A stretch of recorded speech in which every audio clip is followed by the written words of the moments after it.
tell us who you are and what you're grinding for. I am Tyrone Ellis, and I am grinding for life. Just to peace. Yeah, it's as simple as that. Peace. I like that. Straight to the point. When did you know you had a voice and a talent for singing? Oh, very, very early on. Very early on. Maybe 5, 6, when I knew that I could do things that other kids couldn't do. I come from a musical family, so everybody could sing and everybody played, and but my particular place in that, being second generation of that, I knew very early on when I could match my aunts and my uncles and stuff like that. So I'll say like 5. 5? Mm-hmm. All right, that's pretty early age to know that you had that talent. Well, I didn't know that it would become what it is now. What it is, but I knew I had something special. Okay. Mm-hmm. How did you grow up? Who raised you, and who was you raised around? I come from a very large family. I am an only child. Okay. But my mother had 7 sisters and 4 brothers. So it was a very large family that I came into, and I was raised around them. Initially, my mom had me very young, though. Okay. My mom had me at 16, and back in the 70s, having a baby at 16, I was grateful that they didn't send her away. Back in those days, especially coming from my family, my grandfather was a pastor, and you get the whole idea that you've tarnished the family name and all this kind of thing. So it was a pretty traumatic time for my mom and me, but ultimately, for anybody that knows my mother, I was raised by wolves because my mother was no nonsense when it came to me. But ultimately, she raised me to be a perfect gentleman. With all that she knew and all that she didn't know, she made sure that I was exposed to the finer things in life very, very early on. So I was, we were eating at major restaurants, and because my mother liked the finer things as well. Right. And I think she went above and beyond because my mother could sing like an angel, and she had so many opportunities where she had been on the radio and done all these different things, and then I happened. Right. And so I believe she was, I don't want to say living vicariously through me, but ultimately she gave me all the opportunities that ultimately she didn't have for herself. Gotcha. Yeah, pretty much. So you said you're lucky that they didn't send her away. Is it because you guys were raised in a church, or was that customary? Absolutely. My grandfather was straight fire and brimstone. Okay. Even though he himself was flawed. You find things out as you get older about these people that we idolize and we put on pedestals. My grandfather was my biggest hero. Right. There was nobody in my life like, Carl Ellis Sr. He was my only major male figure. My dad wasn't around. But how can I explain it? Back in those days, teenage pregnancy, it was frowned upon in a way that it's not today. Yeah. And we're talking about 73. So for that to happen, and then to happen in my particular family where they were straight, skirts to the floor and, no pants. And I mean, I'm from a strict background. Right. And well, my mother, let me start there. My mother couldn't be boxed in. Okay. She was a rebel from the day she was born. So when it came time to, tell that she had gotten pregnant, so many things happened that I hear about, later on. So I think that's why she went above and beyond to make sure that I felt wanted and loved, because she had to endure, I'm going to choose my words wisely to not tarnish anybody's legacy or reputation, but ultimately she was abused. She was beaten into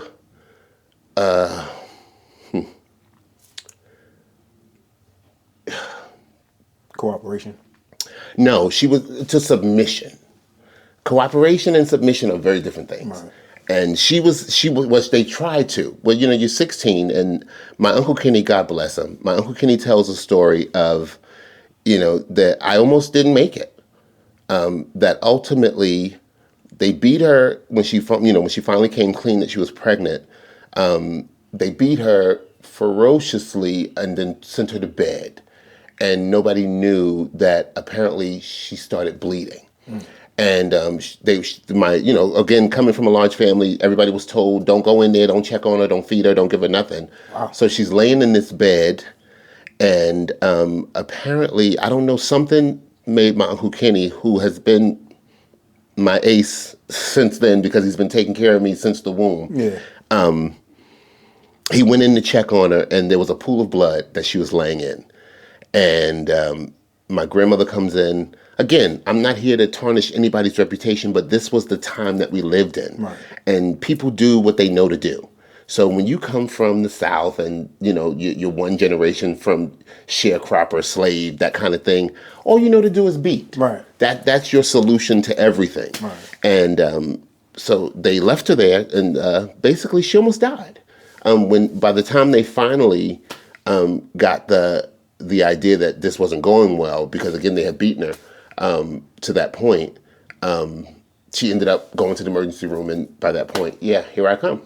They got her together, but ultimately it could have been a very different situation. So she was already far along by that point. I think by the time she came clean, yeah. Oh, okay. I guess she hid it for as long as she could. Right.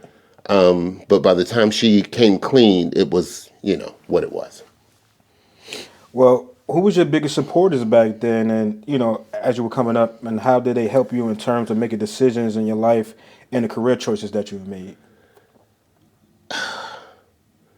Honestly, I never felt like I had any support. I was a very independent kid from early on. Right. And I think sometimes that worked to my detriment, outside of the things that it led me to. But I was a lot like my mom when it came to things like that. So I wasn't afraid of much. So as an early age, I was venturing. Right. I could remember I was like 8 years old and I knew my way around New York City. I would jump on the PATH train, because back then the PATH train was 30 cents. Wow. And I had this friend, we lived in a high rise, we had moved on up, well, you're moving on up, okay? we had moved downtown to a 135 Montgomery Street, which was, back then exclusive, into a high rise. And because my mom was a hustler. Right. We were walking distance to the PATH train. And again, I was very curious. Right. She didn't wonder where you went at 8 years old? Back then it was different. No, I'm being honest, because you had a key around your neck. I was taking the bus to school. I was taking the local, because we lived downtown and I was going to Sacred Heart. I was taking the bus to school by myself. First, second, third grade by myself. Wow. I was what they called back then a latchkey kid. And again, I was very, very smart. So my mother trusted that I wasn't going to burn the house down and do all these kind of things. But ultimately, I spent a lot of time alone. Okay. A lot of time alone. But back then, I was adventurous. I was curious about a lot of things. And again, I'm not saying that that's always a good thing. Right. Because it exposed me to things at an early age that maybe I shouldn't have been exposed to. But it also gave me a level of wisdom that you can't get in a school. Right. Being street smart on top of book smart, it was a plus for me back then. But to say that I had support outside of my mother, outside of the church, Okay. Let me be clear. My family, it was, nothing else mattered. We were in church 6 days a week. Oh, wow. We had Sunday service, then you had Monday Bible class, and you had Tuesday prayer night service, and you had Wednesday choir rehearsal. Thursday you might have been off, but then Friday night service, and then, that was our life. Right. And then when you're a part of the first family, it's double that of your life. So now you have to do that at home as well as. So outside of the time that I spent in my own house with my mom, when she was working or doing other things, most of my other free time was spent at my grandparents' house, which was that. So supporting my talent outside of the church was a no-no. Got you. So it was only church singing and that's it? Absolutely. Oh, okay. So with coming from a singing family, did they have an expectation for you to join the family's business? I did. Oh, okay. I did. Was there a group? But I wanted to. Was there a group? Yeah. It was initially it was the Ellis sisters. Okay. Until I came along, and then it became the Ellis family. Okay. My uncles were apart, but they all played. I had two uncles that played a piano organ. I had an uncle that was a drummer, and then I had another uncle who didn't really play an instrument, but he sang, but he wasn't a part of the family group. So up until I came along, of course, I'm the first grand as well. So by the time they accepted that I was as talented as I was, I might have been 13, 12 or 13. They let me in, and then it became the Ellis family, the Ellis singers or whatever it was. But yeah, but it was hard. I can imagine. It was hard because I don't mean that they can just sing a little bit. You had to earn it. Yeah. They didn't play because everybody could really, really sing. Right. It wasn't like, okay, you get in and you take over. Those girls could sing. And I mean sing. So once I had to work hard to get them to respect it. Right. That I wasn't just the little nephew that, could sing. Okay. That ultimately I had something to contribute. Right. Yeah. Who influenced your singing style and presentation when it comes to performing on stage and in front of a congregation? Again, the truth is my mother had, one of my biggest regrets, my mother had the most impressive musical collection that I had ever seen. Back then it was vinyl, albums. We had cases and cases because, again, my mother could sing. Right. So we had cases and cases and cases of records, albums, and I just let them go. And meaning that you didn't. That as I got older, when we switched to like cassettes and CDs, I didn't place any value on that collection of music. Okay. And so it was ultimately my mother my mother's musical influence that kind of honed because it was eclectic.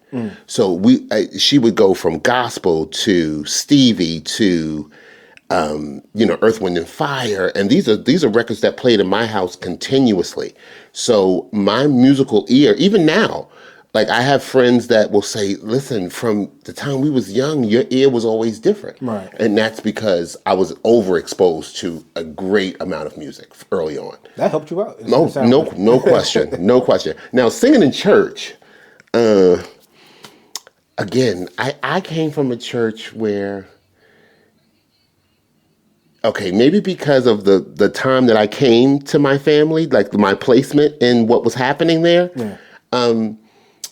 we weren't celebrated for being talented because it was expected. Right. If you couldn't sing as an Ellis, they questioned your lineage. You hate to say it like that, but it was just like, why you can't do it like they do it? Right. It was the norm. Yeah. Because everybody could do it. So you just you picked I am the conglomerate of a lot of different people. Okay. I've taken this from that artist and that from that artist and that from that artist, and I kind of made it my own very early on. Now, my natural style just happened. Yeah. I just had a natural twang that I couldn't explain, and everybody was just like, that's different than that one. But as far as being in front of the people, I'm from the era where you still gave Easter speeches and Christmas speeches and those kind of things where public speaking and presentation was a part of your life. Yeah. Now to hone it, I had to leave my grandfather's church because the truth is my family, we weren't allowed to sing other places. Right. My aunt should have been famous. There's no reason why those girls shouldn't have been the Clark sisters or the Winans, because they really were that talented. They could, to be honest with you, I know people that made it that my family to this day can sing better than. Yeah. And but my grandfather was so afraid that everything back then was going to send you to hell. Let's start there. But I think he was so afraid that the girls would leave him if they got discovered. Like when I look at other people that had the same level of talent, their parents encouraged them to go. Right. The Clark sisters' mother would always say to them, bust it wide open and go, go, go. The Winans were discovered because of their father.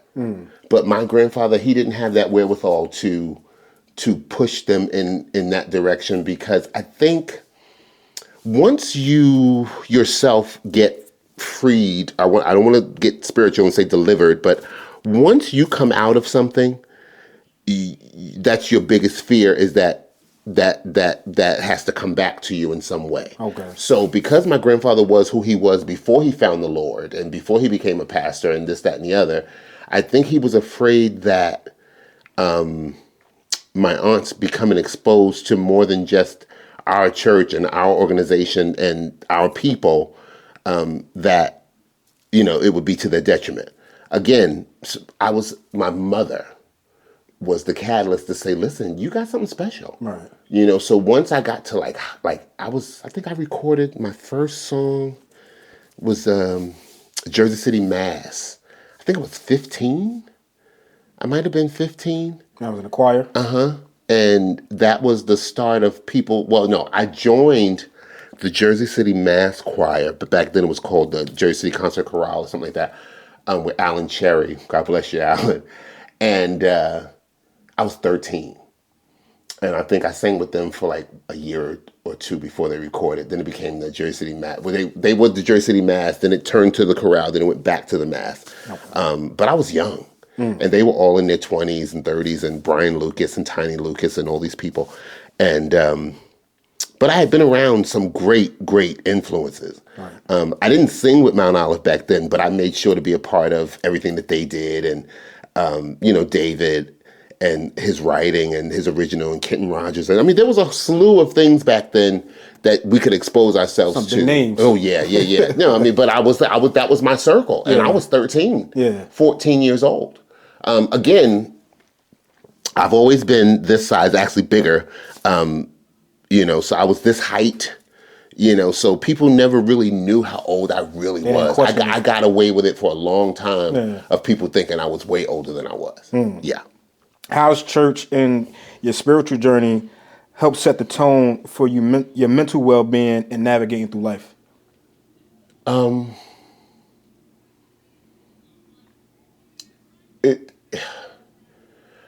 Ultimately, it was always the foundation of who I was. Even like going on the road for the first time and, traveling and getting an R&B gig and this, that, and the other outside of the church, it was just such a part of me that I was known as the church boy. Okay. Even though everybody there was from church, but I was so, my foundation was sure in what I was taught and how I was brought up, that I couldn't really stray. As there was things that I wouldn't allow myself to participate in because of fear, to be honest with you. Right. Everything I was raised, the way I was raised, a lot of it was fear-based. You don't do that because God can get you. Right. Don't say that because God can get you. So. Do you think that hindered anything coming up? Absolutely. Because nobody gave you the flip side of that. You hear the expression, you reap what you sow, but nobody mentioned the good part of that, is that if I do good comes. Right. But ultimately, it was only ever put in your face as something negative. Right. That God is watching. Don't you do that. God is watching. Don't you say that. That kind of thing. So I was an avid reader. People can. I heard a lot of backlash from Cat Williams' interview, right, where he said he read 3,000 books. Yeah. Listen, it's possible. Yeah. I am an avid reader, and at that age, I was an avid reader. Right. So I'm not going to say I read 3,000 books, but growing up, that time in my life, 8, 9, 10, 11, 12, 13, through my teens, I can guarantee that I was reading, 2 books a month. Okay. And like, if you see now, I have a very extensive library of things, but I read a lot of self-help. Okay. Only because I just didn't feel like we were getting the whole story. About what? Well, you said my spiritual journey. Okay. So I won't say not getting the whole story. I just felt like there was more to the story than just because, see, I got to see both sides of that coin. So what I saw at home, yeah, it was spiritual, but I got to see the humanity side of it, which wasn't always pretty. Right. Wasn't always pleasant. But the flip side of that is that I wanted to learn it for myself. I was never the kind of person that you could tell me that fire is hot, but until I stick my finger in it, I don't know how hot it is. I was that kind of kid. Right. So did you ever? Sorry to cut you off. Did you ever venture off into other religions? Mm-hmm. Okay. I did. Well, I won't say religions, but I definitely studied Buddhism. Okay. Because I was heavy into meditation. Again, I had done so much reading and so much research about meditation very early on in my life. So I tapped into Buddhism for a minute. The Muslim thing I was afraid of. I don't know why. I think because as an entertainer, ultimately, I didn't have a lot of self-discipline. Okay. And to be a Muslim, you have to have a lot of self-discipline. Gotcha. And so as Christians, I hate to say it, but as Christians, we are the least disciplined of all religions. We are the only people that can, God forgives all. We can do whatever we want, and this, that, and the other. But ultimately, Muslims have to pray. They have to. Right. It's not a choice. It's this set time every day. Right. You have to be on your knees. Right. You cannot eat this, and this.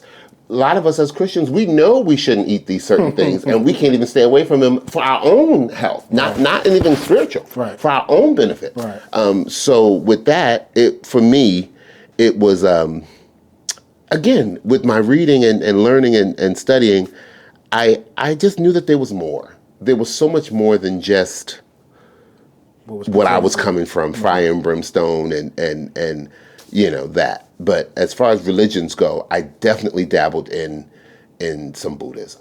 Gotcha. Still, to this day, because I still meditate, I still chant. Right. I may not be, an aficionado of it, but I've definitely studied it enough to know when I need it. Right.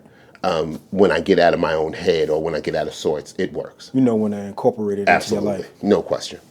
Let's talk about the famous singers you work with and still work with.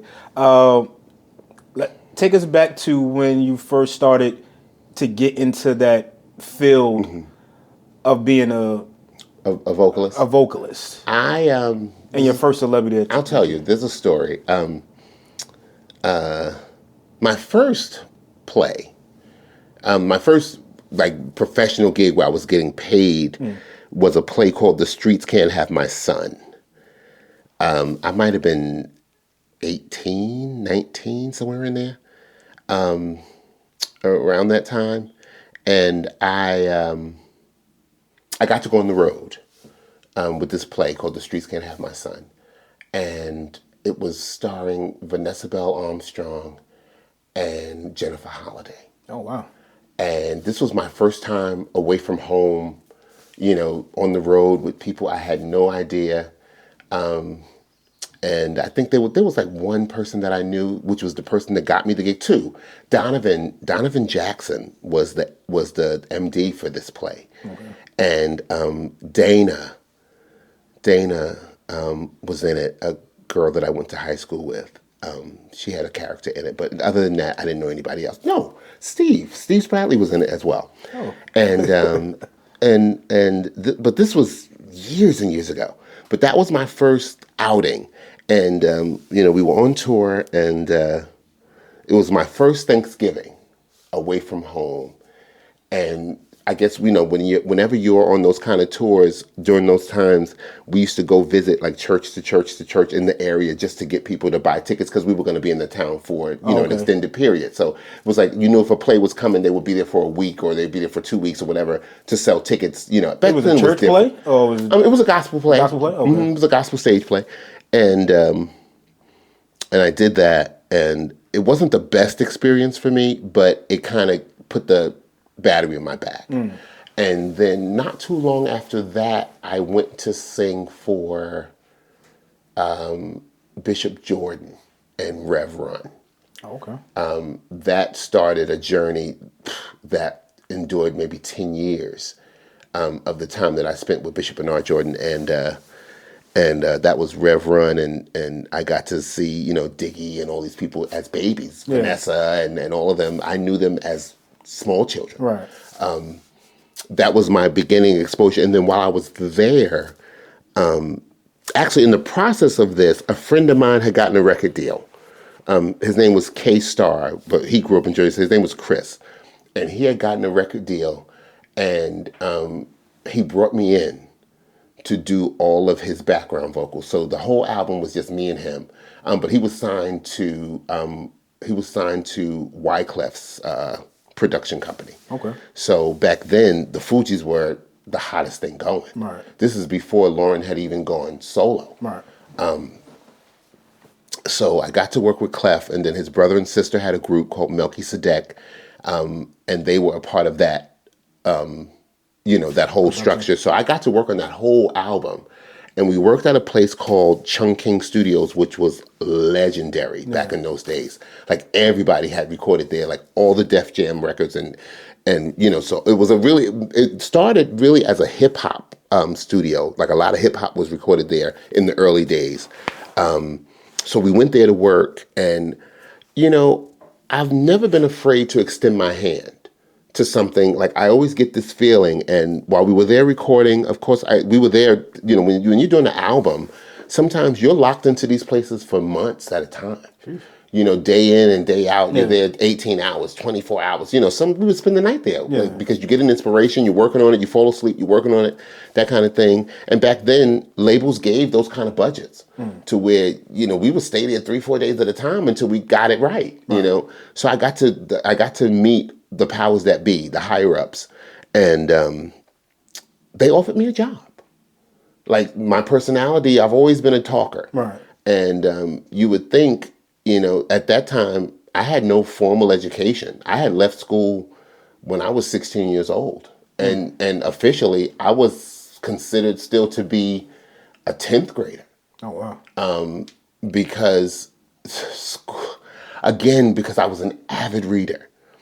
That school for me, other than the music part, wasn't important. No. Yeah. If you ask anybody that knew me from those days, they would tell you that my day was spent in the music room and the library. The music room and the library. Seriously, if you wanted to find me, you knew one of the two places. I was either reading or singing. Right. And so again, that got me into Chung King. I became the overnight manager at Chung King. And so it didn't have anything to do with singing? Okay. No, that was just personality that put me there. They didn't even know they knew I could sing because I was there working on a record. Right. But ultimately, I didn't have a record deal. I was singing background on somebody else's project. So back then, you made decent money doing vocals and put me in the union, and you're getting union pay and this, that, and the other. But ultimately, I still had to go home, and he was the artist. Okay. So now, until he was ready to tour or go on the road or do shows, I needed a gig. Oh, okay. And I didn't need a gig. My mother had a restaurant, so I had a life. Right. But as far as professionally outside of the music, who doesn't want a 9-to-5? When especially back then, we're talking about the 90s. Right. And so I ended up at Chung King Studios.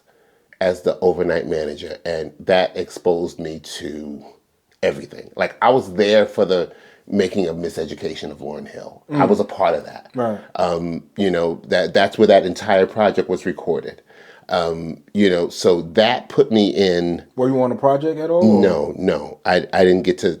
Because by the time they knew I could sing, the project was pretty much wrapped. Oh, okay. But that is what led me to other places. I was sitting at my desk, and sometimes we don't realize that we're 6 degrees of separation from everything in our lives. China was working on the project with Lauryn Hill. Okay. But I didn't know her. And everybody that don't know, shout out China Black. China was working on the Lauryn Hill project, right? But I was managing the studio. Yeah. So I'm sitting at my desk and I'm singing. And she walks by and she was like, do that again? Right. Like, she stopped in her tracks and she's like, do that again. And again, I go and I'm like, oh, please, I just play around. Of course, people that really sing never come out and say I can really sing. Right. And we became friendly. Huh? You remember the song you was? I don't remember the song I sang that day. But what I do remember is that I don't know the time span that it took, but she told me I got a phone call at work, and it was like a Tuesday, just random. And I had been at Chung King for a while, and I had worked on so many projects, I'm telling you, major, Old Dirty Bastard and Q-Tip and, all these different artists that I'm working, Run DMC and Kelly Price, and I'm seeing these people on a daily basis. Right. But again, the only one that knew I could sing was Rev Run. Okay. And I got a story about that. They bring me in to do a session, and again, back then, I'm still a church boy though. Let's be clear. Yeah. I'm still straight up. Yes, I'm in this world of that music industry, but I am a church boy. And Run brings me in. I hate to go on a tangent, but I just got to tell this story. Run invites me into a session.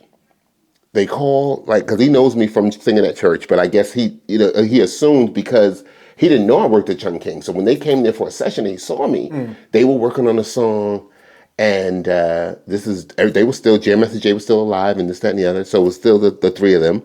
And somebody else was in the session, and they needed this particular part of the song that had vocals on it. And this was early on when people actually started incorporating actual vocals into hip hop. Okay. Again, I'm churchy all day. Churched it out. I'm churchy all day, right? So they bring me in the session. Now, mind you, they're asking me to sing a song that, again, I hadn't never heard. Okay. And it was very simple. It was na na na na na na hey goodbye, which is a chant, like an anthem, a big fight song that they were doing back then. But I didn't know, right? So they bring me in this session, and they're just like, you don't know this song? And I'm like, nah. And they was just like, nah. They're trying to explain it, me. I go in the booth, and I'm finessing. Nah. Nah. So they're just like, this song may not be for that's you. not it, And that was the first time in my life that I had been finessed. Run is a very, very shrewd businessman. And that was the first time that I was fired nicely. I was still paid. I was still compensated. But I was fired nicely.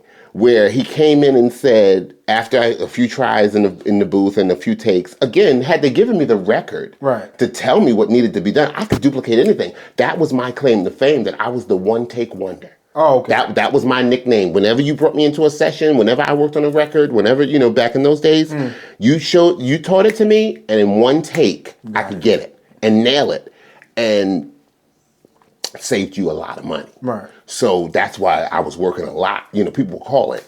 But this particular session, Run comes in and he says to me, you're too good. And I've heard that speech again because I've had to give that speech in my life after that. But back then I didn't get it. And he was like, maybe you're just too good for this. He was like, I know what you're capable of, but this is just not for you. Right. And I was devastated because, again, that had never happened to me before. Yeah. That I could go into a session and not be able to, deliver. Mm-hmm. But I understood. So again, back to my story. China walks by, hears me singing. A day, I want to believe it might have been the day after. The next day I get a phone call. Do what you did. No, can you sing for me? Pick up the phone. Now, mind you, I'm at work. It's a Tuesday night. I remember clearly. Pick up the phone and sing. And they don't tell me who I'm singing for. They just say sing. Yeah. And I sang on the phone. That was a Tuesday. I didn't know I was singing for Dave Hollister, who had just went solo from Blackstreet. Okay. And from there, that was a Tuesday. I was on a plane by Friday, and I worked for the next 3 years. It was just that simple. Wow. We immediately went on tour with Mary J. and a group called Rough Ends right out the gate. I think I had done a few spot dates with him before the tour came, because that's when he had Baby Mama Drama and Ghetto Hymns, his first album. And we were off for the races. And mind you, I never even physically resigned, because ultimately my dream was to sing. Yeah. I mean, I was glad to be immersed in that world by working at Chung King, right, which gave me exposure to the artistry side, I mean, the industry side of, of being an artist, but it wasn't my passion. Right. And we had a book that we had to write in nightly, like a log of, what went down. And I wrote in the log that night, that Tuesday night, it finally happened. Wow. Thank you so much. I won't be back. And that was a Tuesday night. I had rehearsal like the next night and the night after that. And that Friday I was on a plane and I never came back. And the truth is, Vaughn, my life has been so good in that aspect that officially I've never really had to audition. Like, I've never been the one to have to go to cattle calls and, be online for hours. Which is probably why I never got to the other side of it, because that wasn't how I came up in the industry. Right. My everything that happened for me was word of mouth. It was once somebody saw you with this artist, it was, oh, well, call him. He can do anything, that kind of thing. Right. But I've never had to. That might have been my only real audition, singing over the phone for Dave, and then everything else just kind of fell into place. I think I did audition for Beyonce when they said she was looking for boys. Okay. But what happened was there was a time when, but again, it was still a phone call. So they called and was like, so they had put a few of us together. My friend Lanisha Randolph, Sister Randolph, shout out to you, Elvis Presley. They had put a group of us. So when you went into the audition, it was hundreds and hundreds of people. So you had to first sing to get through the first half, which was individually. Yeah. And then you had to sing again once they grouped you up. But because we knew each other, we went in together as an ensemble, because that's when they were saying Beyonce was going, before she went all girl, she wanted to do boys. Okay. So, I mean, again, I was young. This is when she was first going solo. And I auditioned for that. But other than that, I've never had to audition, and I've had an incredible career. God has been good to me in that respect, that my gift always made room for me in that aspect. I didn't mean to be so long with it. I'm sorry. No. That was a great story. Yeah, but it's so much. Right.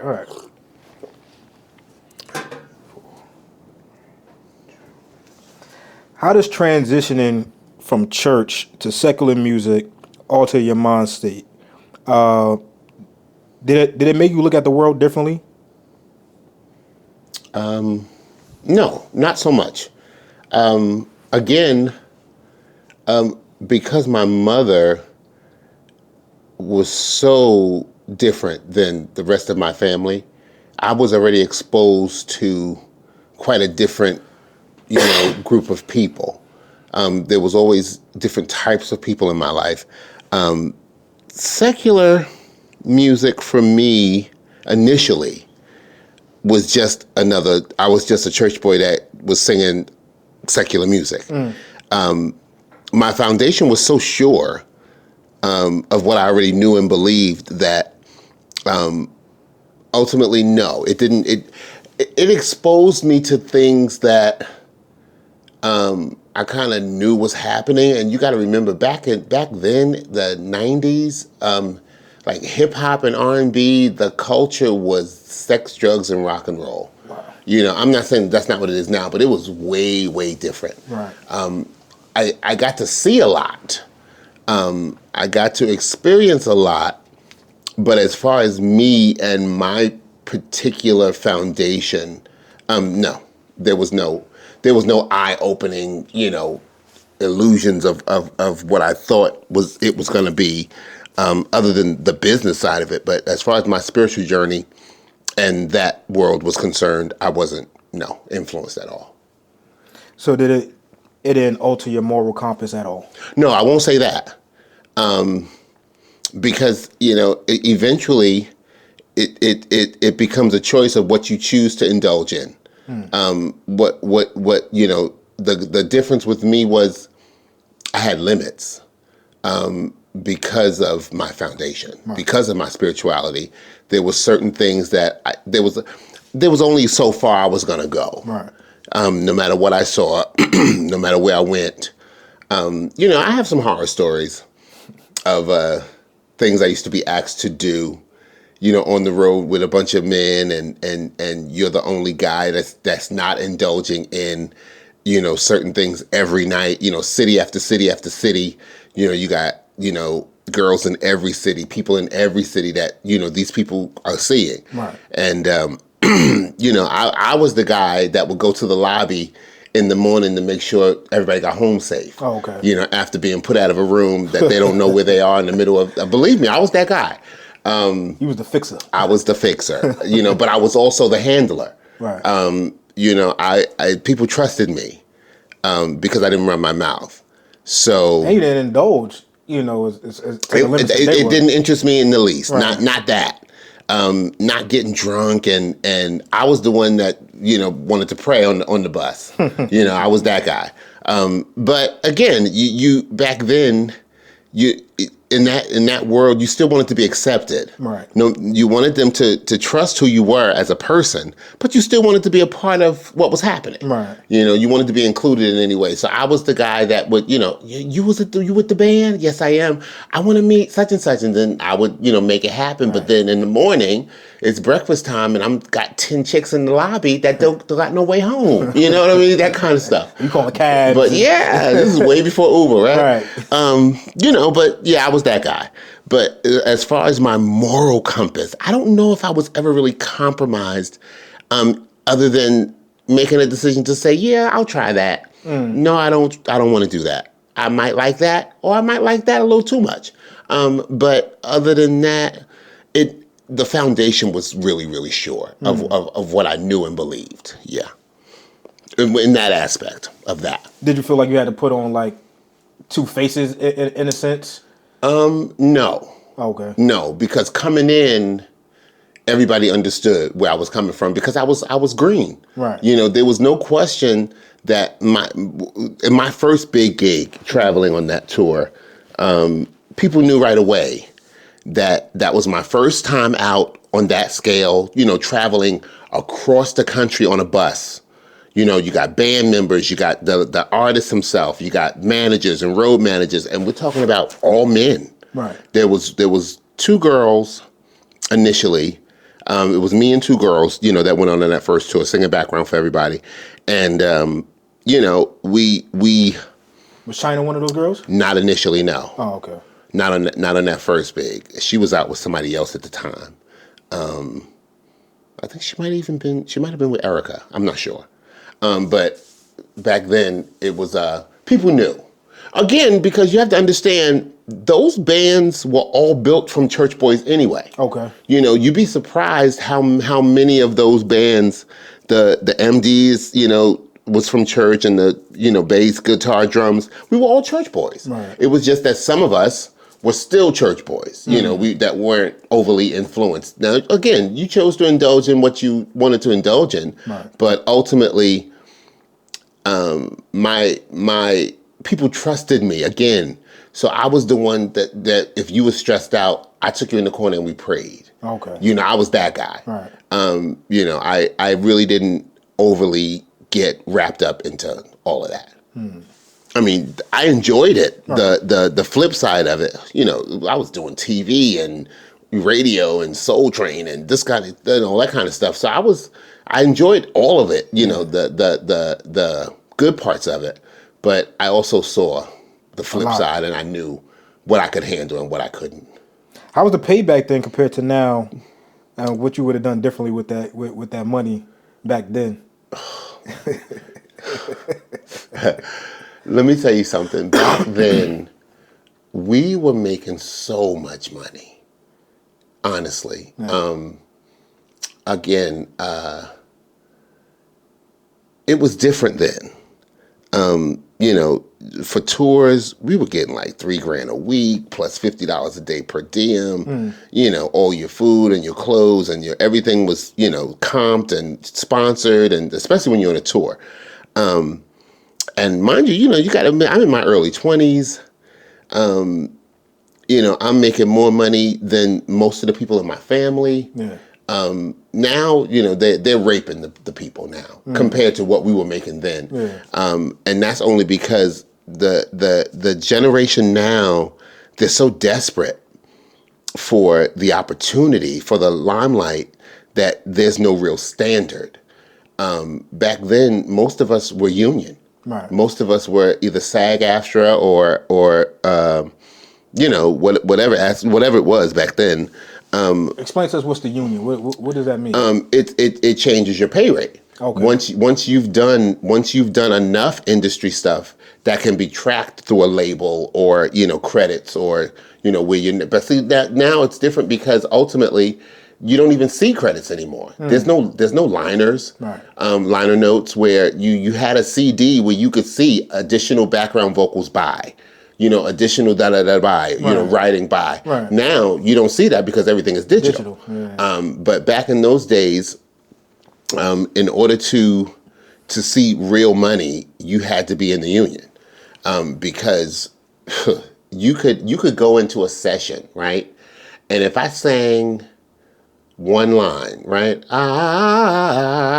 And then sang it again, you got paid for every time you sang that line, no matter how many times you sang it. Oh, wow. So if I stack that 16 times on one song, you got paid 16 times. Just for that one line? Just for that one line. Wow. You know, so those were really, really good days. I mean, of course, this is working on projects that had to be a label. Okay. You know, back then, RCA, Sony, whatever it was, Universal, you know, we were all just doing stuff. And, you know, it was a good time to be in the music industry. Now things are so different compared to what it was then that I feel bad for these kids because some of the things I've been hearing about what they're making on the road now, I wouldn't go. Yeah. I mean, but again, I can say that now, having done it, of what I wouldn't do. But a lot of times, just to get the opportunity, these kids are going for it. Yeah, but for me, no. They're not making nearly what we were making, and it's not the same. You know, they're not really touring, and now they got stems. We had to sing flat-footed night after night after night after night. Sometimes you might have had some, you know, vocals underneath you, but ultimately we would, you know. Y'all be really singing. Oh, absolutely. We were flat-foot barking every night. Yeah. Sounding like the record. Yeah, you had to. Right. You know, those were good days, though. So you talk about they're not getting paid as like how y'all used to. No, by no means. Background singers, you mean? Well, I think background singers are doing well. But I don't believe they're making the kind of. Well, it all depends. I won't say that. It all depends. It all depends on who you're out with. Okay. As far as what they're being paid, but I've heard some horror stories. As far as them coming to the churches now and finding musicians to go out for, you know, $250 a show, or that kind of stuff. But you know, it's just not what it was when we were in our heyday. By no means. I mean, and you have to understand that there was a crew of us that we kind of juggled. Like we would pass gigs around to each other. We kind of knew there was definitely an A list of singers and a B list and a, you know, where I mean, some of us were juggling 3 and 4 artists at a time. Yeah. And if you couldn't make it, I would call you, go cover for me, sub for me here, and I'll cover, that kind of thing. But there was a group of us that we were singing for everybody. How many people have you sung for? Oh, I know you said Dave Hollister. I can't the even. Tour that you I went can't on. even. Yeah, I can't even give you a round number. Now tours are different. Now, also for me, after that first run with Dave and Mary and that tour, it kind of left a bad taste in my mouth. Okay. So from there, I decided that I would prefer to do older artists because the audience was different. So once I got to, Dave went back out. I was with Dave again after that tour. We went back out on another tour with Patti LaBelle, and I got to see a whole different side of the industry because now there was a level of respect that I didn't see on that Mary tour. Not that they didn't make money, but there were different demands. That was, first of all, we got to say, that was Mary's heyday, of who she was then. She was still dating KC, from Jodeci. So you had them always around, KC and JoJo, and that crew. Plus Mary was in her dark time, where she didn't smile, she didn't laugh. You can get fired for looking at her too long. Those were those days. So it was rough. Again, when I say it was that time, it really was sex, drugs, and rock and roll. But then the next thing was, while doing Dave, I got a call. I was only supposed to go to fill in for one show. She took me to Jamaica, Stephanie. Took me to Jamaica to do the BET Jazz Festival, Cancun or Jamaica, one of those places. And she hired me on the spot. I did one show and I never left, and I was with her for 10 years. And in between that, I would do spot dates with other people, juggle this, juggle that. But my resume is really good. Right. But again, it was a certain level of artist. Because again, what I realized was, working with young artists, you were only going to work as much as they wanted to, number one, and as relevant as they were at the time. Right. So if Dave didn't have a new record out, or Mary didn't have a new single out, there was no tours, there was no work. So now you're home. Now people like Patty, Stephanie, and Freddie, and these people, they're working off music they made 20 years ago. Right. Wherein it was so structured that I knew every year what my schedule would look like. Right. Because we played the same cities every year doing the same thing. Like Jersey would understand. There was guaranteed at least a 6-7 year stretch that you knew for Mother's Day, Stephanie Mills and the Whispers were gonna be at Newark Symphony Hall for Mother's Day. Right. Like, it was that kind of thing. Right. So we had a schedule like that where we knew every year we were going to Westbury Music Fair. Every year we were going to, Atlantic City, Roxbury. Foxwoods and Mohegan Sun and these kind of places where you knew, BET Jazz Festival, Cancun, Jamaica, St. Lucia, all these places, because that's just how it was. Right. Working in that aspect. But I've gotten the opportunity to either share the stage or work, studio, kind of with everybody that I thought I ever wanted to. Okay. To sit and name drop would be ridiculous. Right. But everybody that I ever thought I wanted to, Kim Burrell and BB Winans and Carl Thomas and all these people I got to actually sing with. Right. And Freddie Jackson and record with. And, the sad part, my only regret is, I suffered for so long with low self-esteem, even though I was doing all the things that I was doing. Right. For many, many, many years, I still felt like the fat kid from Jersey City, who just never completely fit in. No matter how talented everybody told me I was or how gifted I felt like I was, I suffered with low self-esteem for a long, long, long, long time. And in that respect, I didn't take pictures. So now with the advent of social media, it's hard to prove That you was there. my history. Right. It's hard to say. I mean, I can go back and look up footage. Like I found a clip recently of me on The View with Michelle Williams, because I did like 3-5 years when Destiny's Child broke up. Oh, okay. I sang for Michelle Williams for a number of years. And you know, I saw a clip and I was just like, wow, like this is my history. Good old days. Yeah. And that's when Destiny's Child first split. You know, they all did these solo projects, and I went with Michelle. And I told you, because we had auditioned for Beyonce, we didn't get that, Right. but they, you know, the dad, Matthew Knowles, was still in charge, so that's where we went. Okay. We went to Michelle instead. And, you know, ultimately, with that, you had to, I finally came into my own, but because I suffered with low self-esteem, there's no real record other than my memory. Again, I can do the research and find some footage. Find a clip, yeah. But like, I've done Soul Train 3 times. Soul Train was legendary. Right.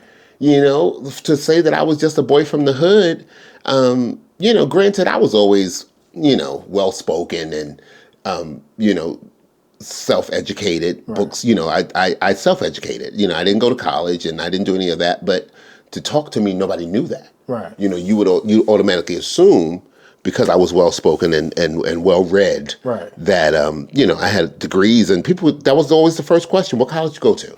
I'm just like, no. But understandably enough, there's no record. Right. Other than me knowing these people and saying, okay, yeah, I did it. Right. And, you know, is my word or not? Right. You know, but my resume speaks for itself. Right. And it's been quite extensive. You know, even stuff that people don't know I did, like The Grinch Who Stole Christmas, I'm on that soundtrack. Right. You know, I'm the Whoville medley and all these kind of things. Did Jim Carrey this? Yeah. Okay. I'm on that soundtrack. And, you know, I got to do the Whoville medley and all these other things. And there was a group back then, they're probably still performing, called the Trans-Siberian Orchestra. And, you know, they brought me in to do some vocals and stuff like that. And that's what got me into SAG. I was already in AFTRA, but that's what put me into the Screen Actors Guild. You know. That's another union? Mm-hmm. Okay. That's more for movies. Okay. SAG is Screen Actors. Screen Actors Guild outside of AFTRA. AFTRA is the American Federation of Television and Radio. Okay. Yeah. Is there like you got to pay union dues? Oh, absolutely. Oh, okay. Oh, absolutely. To stay in. But they take it from the gigs. They take it from, like with AFTRA, you can pay over a number of gigs, or you can just pay the one lump sum. And back then it was like only $1,000. Okay. But you know, for a singer back then to make $1,000 was a lot of money. You know, it was a big deal. But and then SAG, I don't even remember. It was just because of that soundtrack that's what, you know, it put me in. Mm-hmm. What artists would you work with again that you worked with in the past? And what new artists that's out now that you, I know you say you don't want to do the young folks. You know, there's some. There's some that I don't know. I don't. To be honest, I don't know if I have the energy to entertain what I see from a lot of these new artists. You know, what they feel like is required to put on a good show. I like Fantasia. Okay. Because she's a church girl. Right. I like Jasmine Sullivan. Male artists, John Legend. You know, I think I've earned the right to be choosy. Right. To say, like, I don't have to just take it because it comes. There's a certain level of dignity that I would have to attach myself to, only because my record speaks for itself in that regard. Right. But as far as these new, I don't think there's any. I don't even know. The truth is, I don't listen to anything. I'll hear it in passing, right, but I don't really listen to this new stuff. If I hear it and I like it, it'll catch me. But I'm not really buying those records just to study. Right. Like back in the day, we bought records to learn. Right. Like the fun part was in the learning. The fun part was taking a record home and picking it apart and learning your part, and then before you know it, you got a call to go sing it, and you're like, oh, I already know this stuff. Right. Yeah. Right. But the what these kids are doing today, I have to first find the musicality in it before I can attach myself to it. Now Chris Brown vocally, I think he's killing. Yeah. By Usher. I like Usher. I do. I like Usher. I'm looking forward to seeing him do this Super Bowl thing. Right. But outside of that, I'm not really pressed for me now. For me to go back on the road, it would have to be Sting.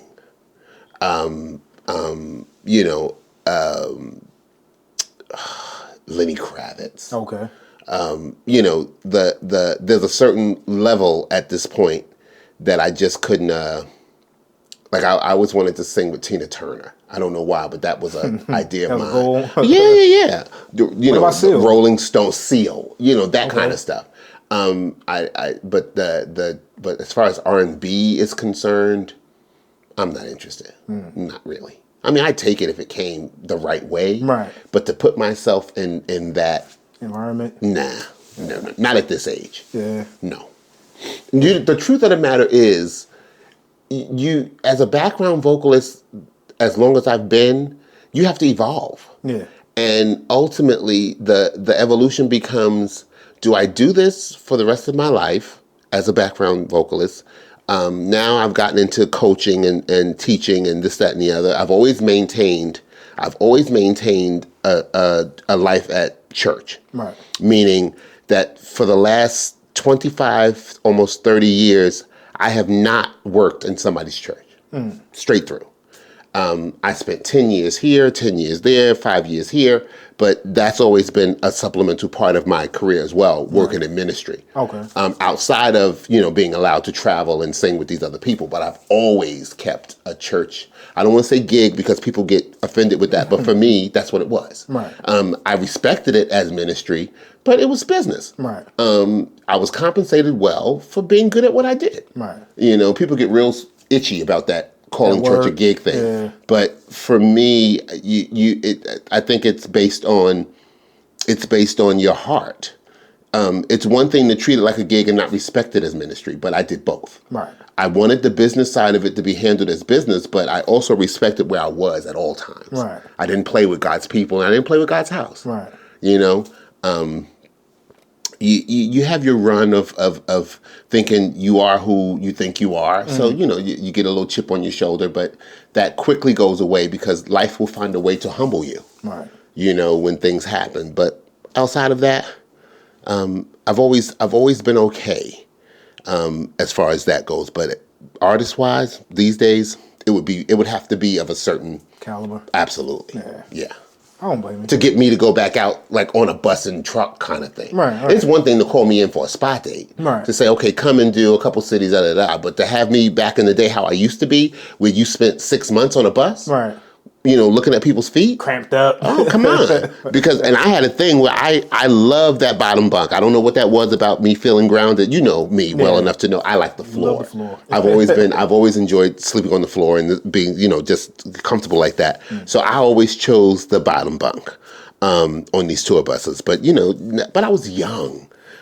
Back then you could take that and that kind of, I spent more time in buses and tour buses and hotels and planes than I did in my house. Right. But you get to a certain age to where I got a favorite chair that I sit in. You understand what I'm saying? Yeah. It's an evolution. It's a thing that you grow into.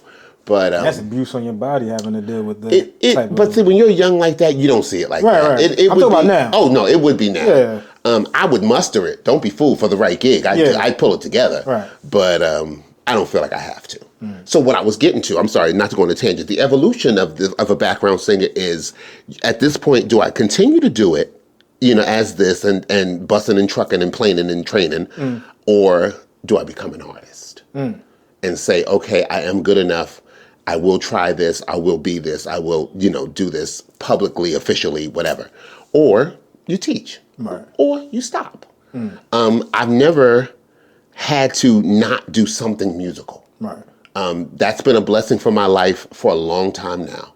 That it was always something musically that I could do. And the truth of the matter is, because I love it, I had a vocal coach back in the day because again, I told you I suffered with low self-esteem for a long time. And I had a vocal coach back in the day, EJ Randolph, shout out to EJ Randolph. And he said to me, I went in for a coaching session, and he was like, so what are you going to do? Do you want to sing? And I was like, I am a singer. And he was like, you're not a singer. And I was like, I am a singer, with all this extra. And he told me to take a shoebox and go over to Port Authority. And he was like, if you're a singer, you'll take that shoebox and you'll sit it there and you'll stand in the middle of Port Authority and you'll sing and you'll see what the people do. And it was eye-opening. Right. Because the thing is, you say you love it. You say you want to do it, but ultimately, until you actually have the courage to do it in front of anybody, everybody, and own it, you don't really own it. Right. So, I've had enough opportunities to say, if I wanted to actually be an artist, I would have been. Right. It's not off the table because I don't believe it's ever too late. Right. But at this point in my life, I just feel like I have to accept what the evolution is and what the next steps are. All right. What advice would you give someone coming up, wanting to be in this industry of background singing, especially with this new age of technology, radio and podcasting and things like people going independent and not exactly behind a big label, To learn the business. Learn the business. Learn it. Understand the business, because you learn as you go, right? But have a clear understanding of what it is you want to do with these kids at this day and age. Right. It's not just about the singing anymore. Right. It's not even about real talent. You gotta be a character, I feel like. Some type of character. Yeah, it's not, but it's not even about that. It's about reaching the right audience. It's about understanding who your target audience is, and because again, everything is so easily accessible that now marketing and branding and all that kind of stuff is really your claim to fame. Right. People are getting discovered off of YouTube. Right. People are getting discovered off of TikTok. Wherein back in the day, there was a process for us. Right. You had to do a demo. You had to shop a demo. You had to go see an A&R. You had to go see this, that there was a whole process of things that had to happen before anybody would even see you. Showcases and this, that, and the other. So these kids, I would say, just understand the business side of it. Or at least understand what your target audience is, what you're going for. And one of my biggest regrets is understanding to make sure that you have somebody in your corner that's going to be, number one, completely honest with you about the content that you're presenting and what you're trying to accomplish. Someone in your corner that's going to tell Keep you grounded. Oh, absolutely. And the flip side is, once you get to the point to where you're doing well, or you're making money, or you're trying to be discovered, and this is for background singers, I'm not talking artists, I'm talking about people that are trying to get into this business of background vocal, is to again, I don't really know ultimately what these kids are making outside of the stories I've been told concerning musicians and singers from the local stuff that I know, local gigs or, local tours. To have someone in your corner to tell you how to handle that money. In my day, with the kind of money we was making, there was no one in my immediate circle that could tell me that it didn't have to all go on your back. That it didn't have to all be, that you would go out on tour and make, thousands and thousands of dollars, but before you could make it home, you stopped at 5 shoe stores and you got fur coats and you got, the best of this and the best of that, and now you're looking back 20 years ago and 25 years ago and you're saying, woulda, shoulda, coulda with that money. Right. But again, there was no one to tell me how to handle that kind of money because no one in my family or immediate circle was making that kind of money. Right. to not having gone to college and done all these things. Right. So I would definitely say to them, make sure you have somebody in your corner that's gonna support you in that aspect, give you financial literacy, to tell you how to handle money and not to just, listen. We all got big dreams and we all want to see, the big house and the big car and all that, but ultimately you will age, right, and you will get older, and you'll realize that half of that stuff don't matter. That don't let that be your goal. Right. Let the artistry be your goal. To present as good a product as you can, with excellence and who you are and what you believe you are meant to do, the purpose that you're here. Outside of, again, the influences that they have now, nobody's saying that to them. Yeah. Everybody is, looking at it from a standpoint of, let's just get this paper and go. When in fact, if you don't know how to handle that paper, you know how many artists I know that's broke? Yeah. That at this point in their lives, they shouldn't have to work if they don't want to. Right. They shouldn't have to go on tour if they don't want to. Right. But now they have to maintain that lifestyle because they didn't handle the money properly. So, you got to understand these $200,000, $300,000 houses, back then, that's not, it's not considered a big house now, but you're saying $2 million house. Do you know what the maintenance is on a house like that? Right.